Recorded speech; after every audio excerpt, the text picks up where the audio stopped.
Huyu jamaa alivyoingia tu kwenye shule ya kutafuta wachumba, wadada kama wote wakapasua maputo yao, huku wakikenya usoni kana kwamba wameona kitu cha kuwatia kinyaa. Dada mmoja akasema, angalia ni nini hiki amevaa. Yaani kifupi waliona jamaa ni mlala hoi kweli. Hadi MC mwenyewe akawa anashangaa unaambiwa. Ikabidi amuoji jamaa maswali. Akamuuliza, unaitwa nani na una miaka mingapi? Jamaa akamwambia, naitwa George Cardona, nina miaka 34. MC akamuuliza tena, unafanya shughuli gani kuendesha maisha yako? Jamaa akasema, mimi ni fundi bomba na nimekuwa fundi bomba kwa miaka 16 sasa. Dada mwingine alivyosikia hivyo akapasua puto naambiwa, bro, huyu jamaa atapata mchumba kweli? Ngoja tuone. Dada mwingine akauliza kwa mshangao, na unajivunia? Hii ni red flag. Nimechoka kuwa kwenye mahusiano na wanaume wasiokuwa na pesa. MC akamwambia tena George, hebu niambie ni kitu gani cha thamani kwako? George akasema, ni rahisi tu kuwa baba bora kwa binti yangu. Wadada wawili wakapasua maputo baada ya kujua jamaa ana mtoto. Dada mmoja wapo akasema, samahani, amesema ana mtoto, hivyo sio vitu vyangu kabisa. Jamaa akatikisa kichwa kukubali, kisha akaendelea kujielezea akasema, ana miaka 9 sasa na yeye ndio kitovu cha dunia yangu.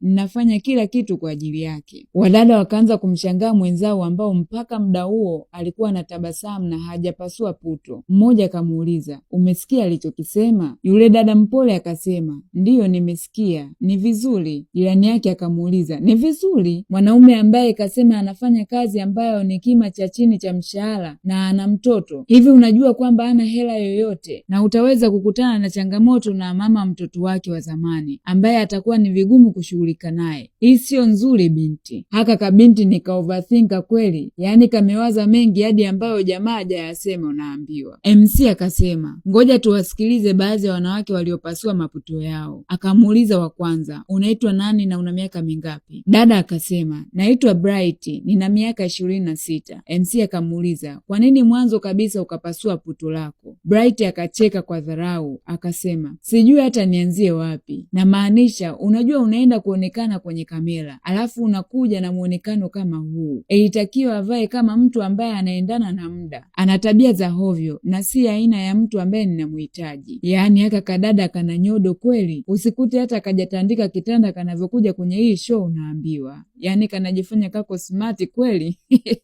MC akamwekea maiki dada wa pili ajielezee. Dada wa pili akasema, ninaitwa Amba, nina miaka 27. MC akamuuliza, kwa nini ulipasua puto? Amba hakutaka kupindisha unaambiwa. Akasema, ngoja nianze na cha muhimu kwamba anaweka mikono yake chini kwenye vyoo vya watu. Nimeimagine kama akirudi nyumbani kutoka kazini akajaribu kunigusa mimi. Huu ni msalaba kwa kweli. Kwa dharau akaongezea akasema, afadhali nibaki peke yangu hata kama nitaumia kuliko kuwa kwenye mahusiano hayo. Wenzake wakacheka kweli kweli unaambiwa. MC akaenda kwa dada watatu akamuuliza, wewe pia ulipasua puto? Ni kwa sababu George ni fundi bomba au kuna lingine? Mdada akasema, labda ningeweza kuvumilia ile issue ya fundi bomba, lakini amesema ana mtoto. Nina miaka 29 tu. Sitaki kujaribu kuwa mama wa kambo. Nipo hapa kuyainua maisha yangu na si kuyaharibu. Bright akaongezea akasema, ukijumlisha na anavyojaribu kuwa baba bora wa mwaka, hatakuwa na muda kunihudumia mimi na kutupa wote tunavyostahili. Wenzie wakapiga makofi kushangilia unaambiwa. Jamaa kabaki tu anatia huruma, maana kila mtu kaongea kasoro yake. MC akamfuata dada ambaye bado hajapasua puto, akamuuliza, unaitwa nani na una miaka mingapi? Bibi akasema, ninaitwa Maris, nina miaka 30. MC akamuuliza Maris, wewe ni mtu pekee ambaye haujapasua puto? Hakukuwa na kitu chochote kuhusu George kilichokukera au kukufanya upoteze hamnaye? Maris akasema, hapana. MC akamuuliza tena, ufundi bomba sio issue kwako? Maris akasema, kwa nini iwe hivyo? Kazi ni kazi tu na ufundi bomba ni kazi muhimu sana. Kwa upande wangu kila kitu kiko vizuri. Nilikuwa nafikiria kwamba tukiwa pamoja nisingehangaika tena kuhusu tatizo la bomba la maji, sinki kuziba au choo kuharibika. Maris alitiririka huku akiwa na furaha, yaani meno 30 nje unaambiwa.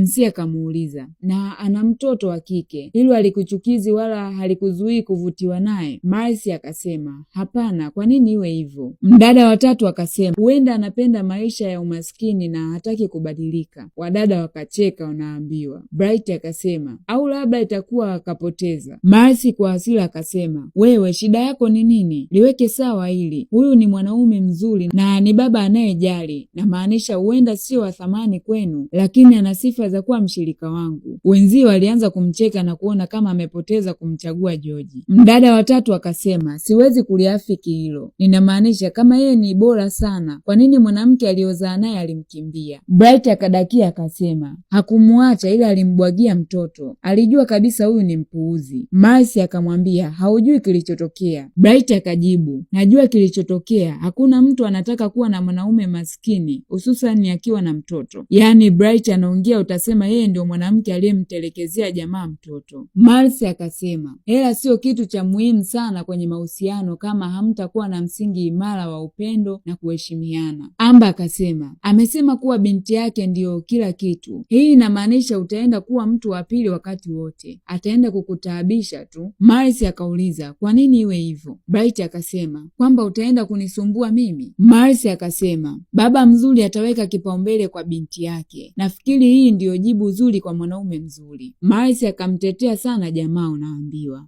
MC akamuuliza Marcy unataka kwenda date na George? Marcy akasema bila shaka. Amber akasema binti tunajaribu kukusaidia eti. Yaani hawa waliona kama mwenzao wanatumbukia kwenye shimo unaambiwa.